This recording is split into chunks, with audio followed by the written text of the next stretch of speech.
Hey y'all, my name is Adam, this is my pal Justin, and this is Another Box of Frogs. There is no hardcore premise to this deal. This is just the two of us. We enjoy BSing with each other, and we thought we'd put it on camera and see if anybody else liked it. So all we're doing is talking about our lives. We have a pretty recent friendship because we got hired by the same company. And in doing the work that we do with that company, we have found a kinship and found out that we kind of grew up the same way. Absolutely. One of us is from Texas, California. We're both heavily involved in ag. Just kind of really just get along good. Yep. And have similar goals in mind. We both have different things that we work for in the company.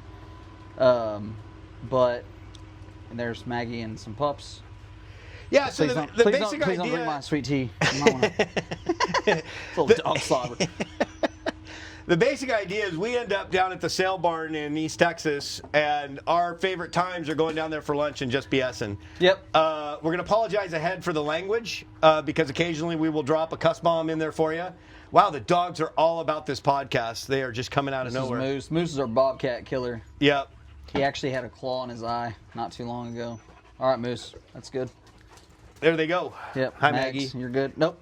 Get out of our drinks. Nope. So, the first for this episode, I don't know if we call it an episode, but this first thing I thought This is our inaugural episode. Inaugural episode. Inaugural episode. Yeah, it'd be awesome if we could actually pronounce that.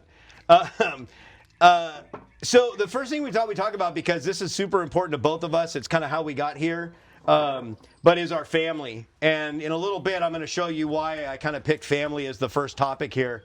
So let's just start out introducing ourselves. Tell me about your family. I've been married for Get it right. 7 years. Get it right. Been with my wife for 10, married for 7. We've got 2 wonderful little girls, Addison and Ellie. Addison is 9 now. Ellie's 5.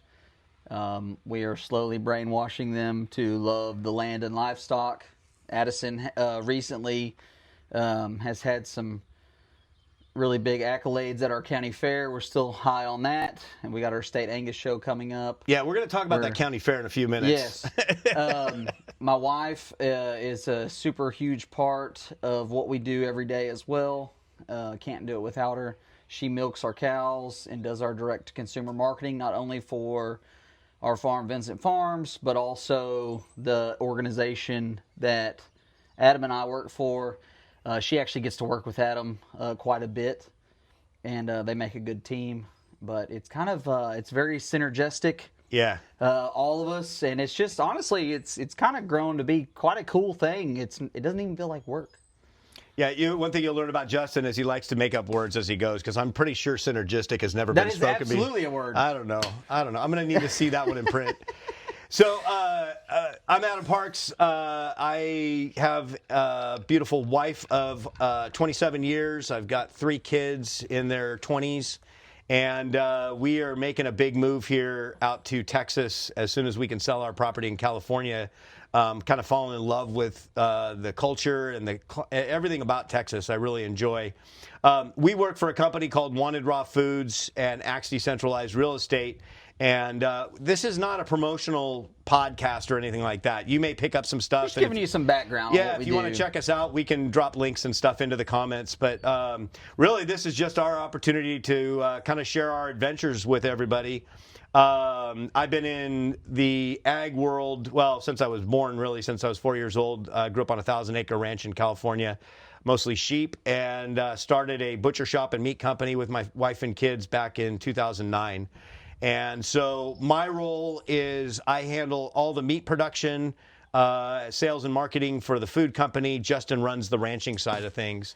And so while I've recently been promoted to ranching director. That is a very big deal. It's not a promotion, it's just in time. Yeah, it changes absolutely nothing. No change in pay, no change in anything. You get a title, and TJ gets to tell people that he's got a ranching director. That's what that equates to. It. No, and that's an interesting point, though, because, the way we grow up and the way that we do our jobs and stuff like that, we've got titles, but they're nice to have to put it in context for people that you meet that are outside of our world. But here at work and on the ranch and stuff like that, we don't really pay attention to that. Everybody kind of does what they're supposed to do. Yeah, and we help each other as needed.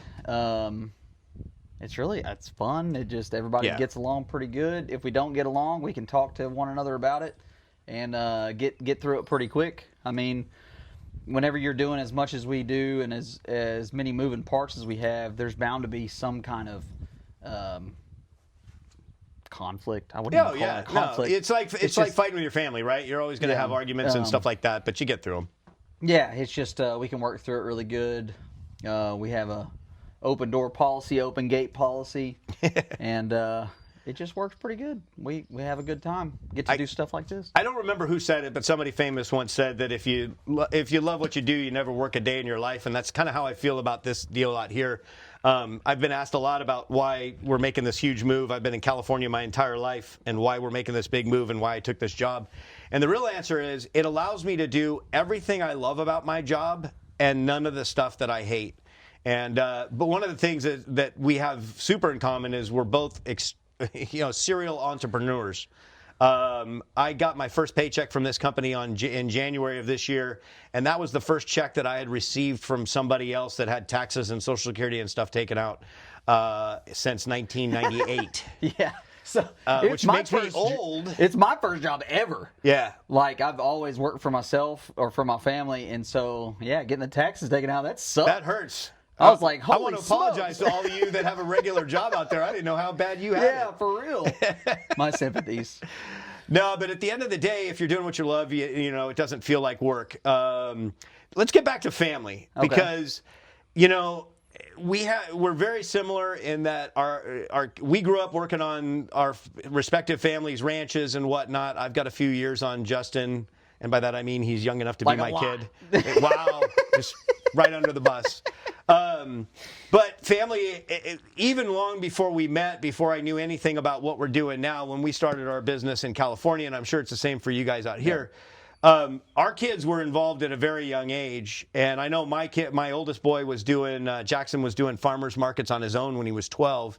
And you were telling me about Stephanie, you know, milking cows with one of the babies on, you know, in her baby Bjorn as she's dropping off milk and stuff. That family thing is super grounding for what we do, I think. Yeah, that's really honestly, it's the big reason why we do it, is because that we don't have to ship our kids off to a daycare or for us public school. Nope, nothing against public schools. I came up through public school, but it's kind of a shining light for us that we get to take our kids and they get to learn how to do stuff. I firmly don't believe that 5-year-old children shouldn't be locked in a room all day. Yeah. You know, trying to count and stuff. They need to be out in the grass and the dirt and raising animals and touching bugs and figuring out what stuff is versus, you know, using numbers and whatnot. But that's a whole different controversial topic. So you're saying that's a whole other box of frogs? It's a whole nother box of frogs. So the first time I met Justin's kids, Addison and Ellie, we met up here out at the ranch to talk about some stuff in East Texas, and it was raining like a cow peeing on a flat rock. It was unbelievable. And I'm from California. We don't get the same weather that Texas gets. And when it rains hard here, it rains really hard. And so I'm tucked in under the pole barn, and we're having a conversation about stuff. This was very early on when we just started getting together. And meanwhile, these two girls, 9 and 5, are out in short shorts and a T-shirt, running around the basketball court, kicking a ball around, and it is dumping. And they are just soaked to the skin. And his wife looks up at me, Stephanie looks up at me, and he goes, "Yeah, I know, they're feral." And that's the beauty of it, right? Is that these two girls get to grow up in a way that allows them. Feral might be a little harsh, not far off. I know both these girls pretty well now, but they grow up in a setting that allows them to be themselves. And I want you to talk more about the county fair. Both of us grew up with 4-H and FFA and showing animals and doing all those things, and it's changed a lot over the years. But on one of my recent trips out here, I got to go out to the Polk County Fair and watch Addison's show. And so, first of all, tell her about the success. Let's talk about that first. Yeah, so if anybody knows me, they know my passion for livestock, especially cattle. And within that, going even deeper, we love Angus cattle. I tell people we bleed black because of our love and passion for those animals. So Addison has this is her second year showing. We got her a really gentle heifer her first year. She ended up 8th in the sale at our county fair, and we did a bunch of jackpotting. She won her little buckle and some banners and did really good, and really kind of, going from their first show. She's super timid. She was got upset in the ring and almost to where she wouldn't do it. But by 4 or 5 months later, her probably 7th, 8th time going in the ring at the county fair, it was just like she was a professional, and it just made me almost start crying with pride. Go to second year, get her an Angus heifer. Didn't go out and spend a bunch of money. We didn't really have anything for her to show, but we got one bought, and she really just took to it like a duck in water, and she won showmanship this year. She won the whole commercial heifer show. Adam was there on the breeding heifer show night. She was reserve overall in that deal, and she just she's a natural at it, and I'm super, super thankful and blessed and proud of her that she likes it as much as we do, and we get to continue that tradition that really my granddad started because he got, back in the old days, they did show animals. It wasn't as easily as accessible as it is nowadays. But he got my dad into it, and then my dad got us into it, and just getting to carry that on. I know the tradition's in good hands no matter what. It's showing at county fairs, and there is a fairly comical thing that's going to come up from this story in a minute, but showing at county fairs has always been a bone of contention for me growing up. It's a good phrase. Bone of contention, you like that? Contention. We make a T-shirt with that, right? We used to. Part of the problem is so we run an organization that is all about putting the best possible meat on your table: grass-fed, grass-finished beef, pasture-raised poultry, blah blah blah blah blah. And when I think about the county fairs, and when my oldest boy was showing lambs at the county fair out in California, where we're from. It has nothing to do with what I want as a butcher to put on in my case, right? These animals are being shown; they're being filled with chemicals and show feeds and enhancers, and it's like giving your bodybuilder steroids, and so it's really to an extent, but to an extent. On like the show heifers and stuff. No, on breeding stock, totally yes, different. I'm talking about market stock. Okay. I'm talking about market stock. With you. So with market stock, and I should have made that distinction, because breeding stock, they sell them and they're actually put into production. These are animals that are actually going to be used. Market animals, not so much. But when my wife and I used to get into it a little bit over this, because it kind of feels like you're lying a little bit when you say this market animal is going to be, premium grade market animal. But my feeling has always been what these kids get out of 4-H and FFA in terms of camaraderie and leadership and life skills and responsibility far outweigh the whatever negatives there are. And for those of you that don't know about county fairs and showing animals and stuff like that, all you got to do is think of soccer families or your travel baseball team or whatever. It's the same drama. It's the same nonsense that all those groups go through, that you hear and see all the reels on TikTok about this soccer mom and that travel mom and all that kind of stuff. It's the same at the county fair, but the advantage to the kids is absolutely life-changing, and so they have to care for something that needs them. I mean, the show heifer that's in a paddock, she can't go without care. The show hog that's in a pen cannot go without human care. It's something that's bigger than us. That you have to keep that animal alive. You have to help it thrive, and some of my very best friends, are agriculture people. People that I've met at stock shows. I still talk to them every week, even though life gets busy. You still make a point to talk to them. And they're doing they're doing like things too. They're raising their kids in this stuff. And so you can call. You have like a support group almost. A little fraternity. Yeah.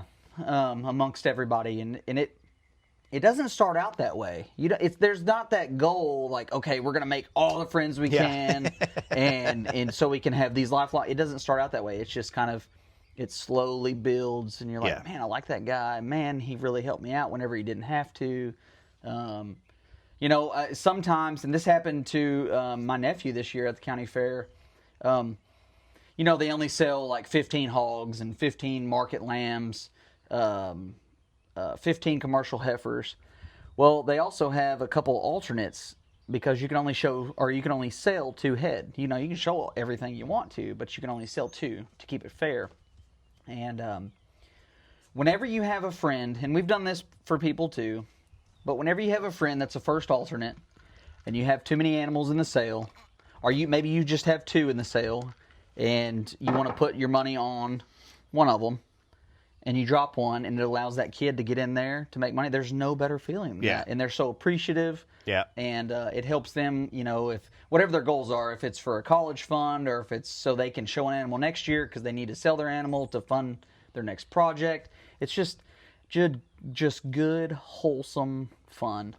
Yeah, and that's one of the things that I really love about the youth programs in Ag, 4-H and FFA is, when you think I used sports as an analogy earlier, and when you think of your kid going from T-ball to Little League to minors to majors and high school ball and on up like that, they'll make friends along the way, but they're always going to be in the same age group.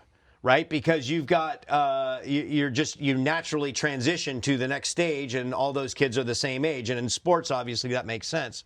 One of the things that I love about the 4-H and FFA programs is it also teaches the older kids mentorship, and it teaches them how to work with the younger kids. You said something earlier too that I think is really important, and that is. I always use the analogy in the immortal words of the poet laureate Bill Belichick: "No days off." Right? Because these kids, they come to realize very quickly, if they don't go out and feed their animals, if they don't make sure their animals have clean water, if they don't work with their animals every day to get them show ready, nobody else is going to do it. And the suffering is to the animal. And that is the lesson that I think my kids take away more than anything else. My kids are in their mid-20s now, and to this day, they don't like to see animals suffer. Not that anybody likes to see animals suffer, but you don't pay attention to it if you're not immersed in it. And I think that's one of the incredibly valuable lessons, both the mentorship and the concept of no days off, that for the period they're raising that market animal until it's ready to sell, they've got to be on it every day, or at least get one of their buddies to come over and help them out if they got to be somewhere. Well, and that's another. I saw something on Instagram the other day, and it was describing the difference between a good farmer and a great farmer.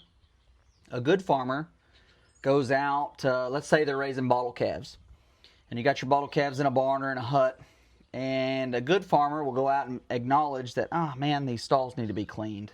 I'll do it first thing in the morning. A great farmer does it right then. Yeah. Doesn't matter what time of night it is, time of day, how they feel, weather. A great farmer goes ahead and performs the act right then. I think it's important too. It's such a good point, and I think it's a leadership thing too. At our business in California, I have a policy, and I've changed it a little bit because I've been commuting to Texas for the last 6 months every other week. But I have always had a standing policy in our warehouse operations that I am the only one that's allowed to clean the bathroom. And it sounds ridiculous, but the reason I do it very specifically. And don't worry, I get on the long gloves and the what was it, the Breaking Bad suit, the whole thing. No, but the reason I do it is I don't want any of my employees to feel like I'm above doing anything. I want them to see the boss going out and cleaning the toilet, and then they have no room to come to me and say, oh, well, I'm not doing that because it's a crappy job, or I'm not doing that, it's beneath me. There is nothing beneath any of us out here. And it applies to this company that we're working for. And we're not hiding the name of the company, by the way. I think I already said it, but it's Wanted Raw Foods and Axe Decentralized Real Estate. We just wanted to make the point that that's not what this is about. If you like what we're talking about and want to see what we're doing, you can follow us on all the social media channels and that. But this is more. This is for the world to hear our voice. Yes, we're fascinating, and we want very everybody. Interesting people believe us. Yeah, we want everybody to know how cool we are. So I promised that I would get back to this county fair thing. I sent you that video. Pull it up on your phone. For those of you watching the podcast, you'll see it on your screen behind us. But when I went out to that county fair, they were showing at night, and the last class of the night was the dairy show. And this is a relatively small county fair. There was only a few cows. This is the first year in a long time they've had dairy, right? First year in I would say 40 years. So this is new. And we had a big influence because we have a dairy. He's on the board of directors. He's a very big deal. He'll tell you all about it. Shing. But anyway, so we got through all the commercial heifer stuff and that show, and that was kind of the big deal. And this dairy thing, there was a few people very excited about it, but for the most part, it was kind of the last show of the night, and this happened at 9 o'clock, 9:30 at night. So these cattle have been in the back most of the day waiting around to be shown and are not very happy about it. They're out of their routine. And we brought dairy cattle that were not broke to show. Well, so that we could, make our numbers good, make it, legit. So anyway, so I'm sitting there watching the show, and we've got one kid. Most of the cattle in this show are Vincent Farms, Justin and Stephanie's cattle. And so we've got Addison out there showing a calf. Ellie was going to show a calf, but that didn't go so good. No, Ellie showed. Ellie showed. Ellie showed. Addison didn't. Yeah. Okay. So anyway, they're out there, and this mama cow, I forget her name. Number. We call her 21. 21. Yeah. Good old 21. She was having none of it, and she got out to center ring. She didn't lay down in the front of the ring. She waited until she got to center ring, and then just absolutely laid down like a sniper got her from the top row. She was just laid out flat. So watch this video. And jerseys are known for this. It's called the jersey flop. Whenever they don't get their way or you're halted breaking them, they flop over it. They're fine. But so I don't know. You don't have to show him. He's gonna put it on behind it.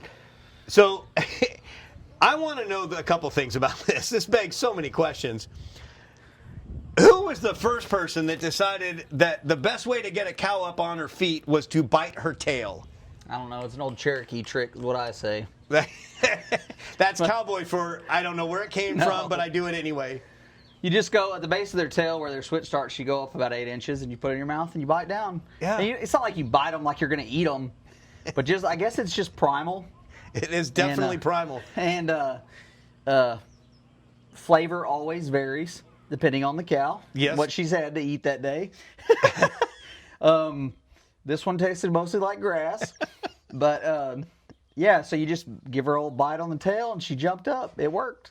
Now, I'm going to imagine that we're going to get hammered on the comments on this from a variety of different animal rights organizations. Why would you bite a cow's tail? But I will tell you this. Nobody, and I mean nobody, in the entire building flinched over him doing this. There were a few chuckles and whatnot, but nobody thought it was out of the ordinary. So this is not... I dare say she liked it. Yeah, she might have, actually, because she got up and just kind of wiggled a little bit, and off she went. It was super funny at the time, but it also brings up a couple of things in terms of ingenuity and how do you do that, because there were people that were talking about, oh, go get the electric prod, oh, go get her a bucket of feed, go get her this. And you don't have to do all that if you kind of know your animals and how they behave. And a lot of that is just working with these animals on a daily basis. We run cattle out here at Little G Ranch, and they've gotten to the point where just walking out in the field, they come up to you just to say hi, right? You don't even have to have sacks of grain with you or for the dairy or bales of hay for the cattle. They just get to know you, and it does a lot for the cattle in that it keeps them very calm. And one of the things I think that farmers and ranchers get a bad rap, and this probably has a lot more to do with corporate ag than anything else. But when you're dealing with small farmers, and God bless you, I hope you do deal with small farmers in whatever capacity you need to. I can't say that often enough. It'll be a theme of these BS sessions that he and I have. But it is so important to support these small local farmers because they care more. And when you look at what food you're putting on your plate, the more care that goes into the production of your food, the more care goes into your body and your children's body and your family's body. And I think that that's an important distinction to make between why you pay an extra 50 cents or $1.50 or whatever it is for a pound of ground beef from a small local farmer at your local farmer's market versus going into Whole Foods or one of the other mega marts. Yeah, and there's even terms out there like in steers, and Adam is the butchering guru. In another. Hold on, I got to interrupt you for 1 sec. To all my butcher friends out there, the only reason I'm using the term butcher is so that everybody else understands. What are you supposed to be called? What's the lingo, the jargon? At best, I'm a meat cutter. The term butcher is reserved for guys that have spent 50 years cutting meat and are artisans at it and have spent their entire. You're an artisan? I'm pretty good. I'll hold my skills up to a lot of people, but it is a very sensitive topic, and it is a revered term for our elders and the people that have come before us. And so I do not consider myself a butcher. I'm a meat cutter, but I do have a few skills in that area. Carry right. on. Sorry. So, even so much that like big ag, and I'm not an ag basher. I don't bash any ag. I think small farm shopping is better, direct to consumer. You know your product, you trust your farmer, you know that they haven't given their animals anything bad. They've treated them well. But we have a term, Adam knows this, it's called a dark cutter. Yep. So a steer that maybe has been stressed to his limit, whenever you do go to dispatch him and cut him up, the meat's tougher, it's darker in color, and it's not going to be a good product. No. So it's not advantageous for us to mistreat our animals. Like, other than the fact that we don't want to do that, we want to be good stewards of land and livestock. It's not profitable. Yeah, it's such a good point because, most of you out there don't know us, don't know who we are, what we're all about. Maybe you get to know us a little bit through these videos and stuff.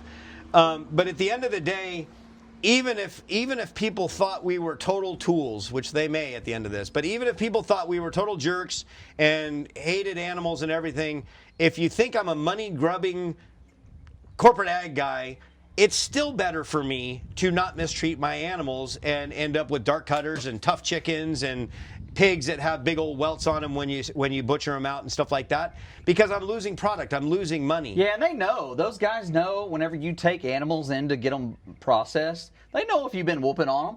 And I can tell you what they've been fed. I can tell you who's taking care of them. I mean, all those things are really easily identifiable in the meat in terms of when we're butchering it. But the other piece to it is when you stress out an animal, particularly right before they're harvested or slaughtered,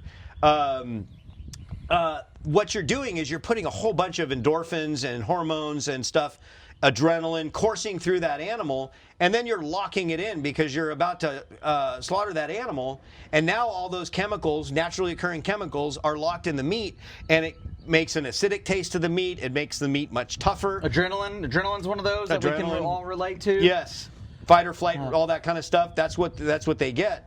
And nobody wants that. And the good thing about small farmers is we're extra careful about it because we don't have a bunch of corporate lawyers and accountants and stuff that tell us how many people we can kill before it's not profitable anymore. People we can kill? Yeah, exactly. We can't afford to make one person sick. We don't have that kind of backup. And so cook your food, people. Yeah, cook your food. 160 degrees. No, ignore all that.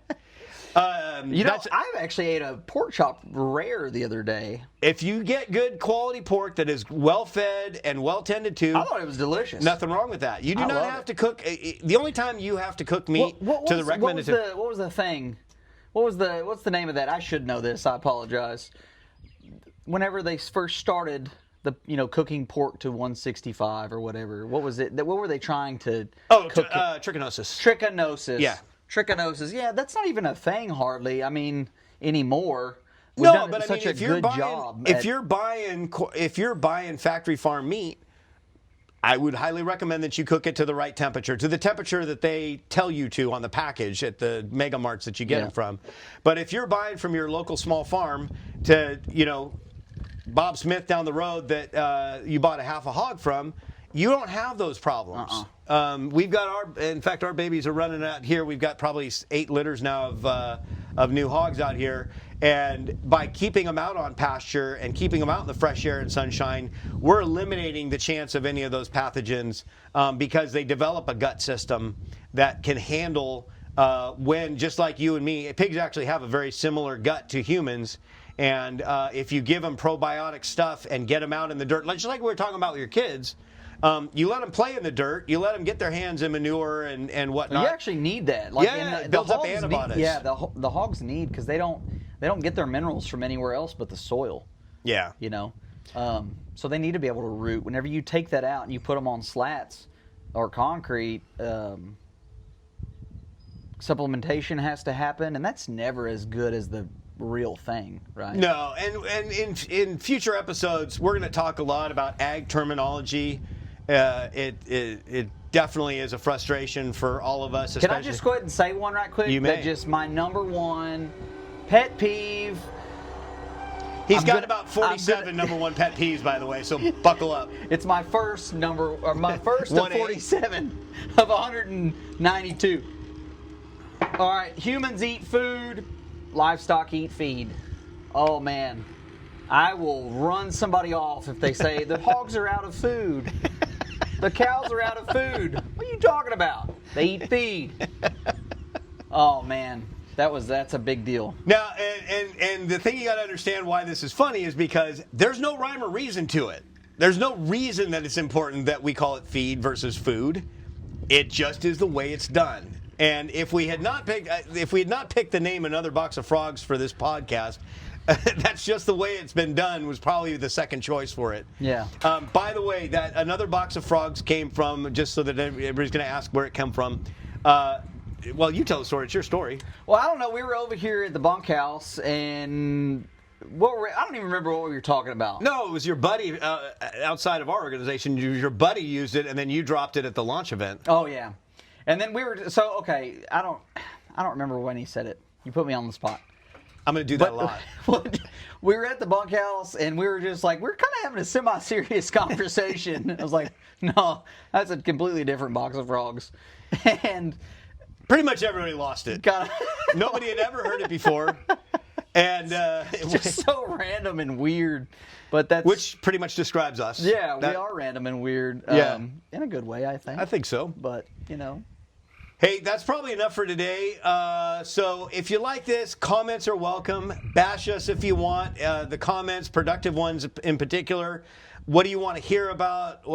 Two guys that have a combined. I think we should just have a vote right now. Drop the gavel. Let's make this a podcast. What do you say? We now have a podcast. Drop the gavel. So with that, you got to go and give us a review, like and share. He's a social media guy. I'm too old. I am becoming. My wife is very good. Our boss man is very good himself. The guy that's helping us create this. Should we do the old school rock bands, and at the end of the show, or like the second to last song? You gonna sit out here and sell CDs? No. Swag. Yeah, please go to the booth at the end of the concert and get your T-shirt and your CD. Announce all the band members at the end. Yeah, we'll do that through credits. One thing Malcolm, we do have, I'm trying to give Malcolm some credit. He's our man that has all this. This right here is pretty fancy. It's a microphone. All right, you got to make sure. Yeah, we don't wear these every day. You wouldn't want to hear that. No. Malcolm's behind the camera. He does an absolute fantastic job. All things social media in general for us. So we want to give a shout out to him. And we'll introduce a lot of the other people that we work with, both in our organization and outside. We'll bring in some guests from time to time that we want to talk with and ask questions of and shoot the crap with. But yeah, your response is really what's going to drive this thing. So what do you want to hear us talk about? What questions do you have about raising animals, about butchery, about ag life, about all the things that kind of encompass, and we'll share as much as we can with you as we go down wisdom. Life wisdom, yeah, that is a very short episode. We're still learning, but between the two of us, we've got around 50 years in agriculture, a combined 12 generations. So we've been doing this for a minute. Pretty much, and also, anyway, something can be screwed up. I've done it. Yes, I know a lot of things not to do. Very few things to do. I got some ideas, but we'll go from there. Thanks for checking us out, and we'll see you next time. Bye, y'all.